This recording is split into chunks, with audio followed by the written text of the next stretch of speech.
I'm Julia M. Spencer, real estate advisor, investor, and enthusiast, and we're here in the car sitting in front of one of the tax lien foreclosures that I bought a couple of years ago. This area, this city, and this specific street is a very depressed area.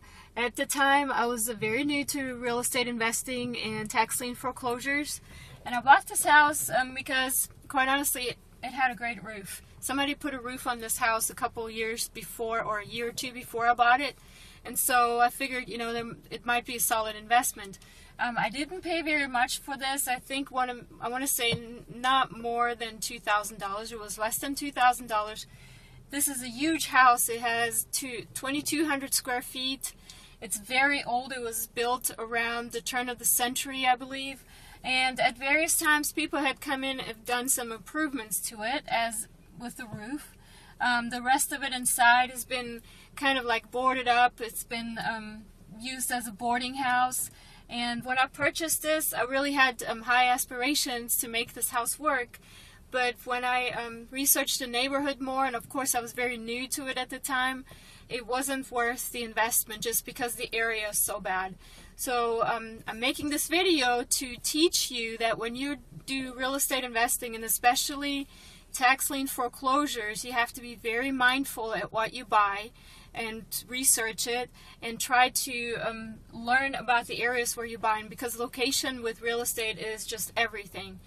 Now there's something I did to get rid of this house, because obviously once you're a tax lien foreclosure owner, you're now responsible for all current and future taxes on it. And of course I didn't want it to sit empty and not do anything with it and be responsible to pay the tax debt on it. So I went ahead and I did something interesting. I actually put this house on eBay.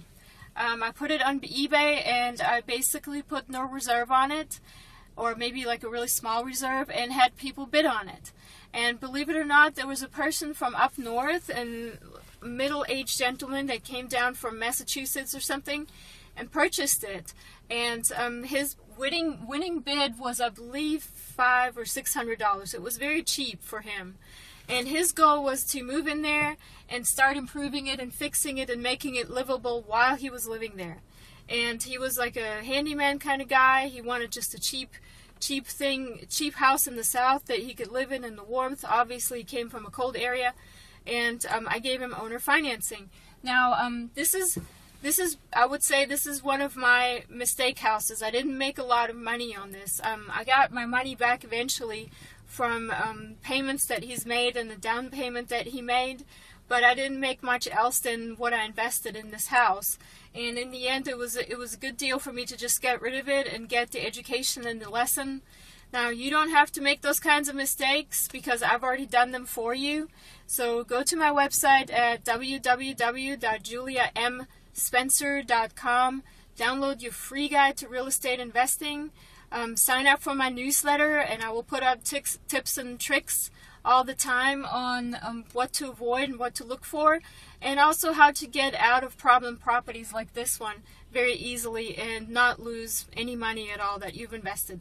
So the website again, www.juliamspencer.com. The M stands for money, and have a great day. Happy investing. For your free guide to real estate investing, visit juliamspencer.com.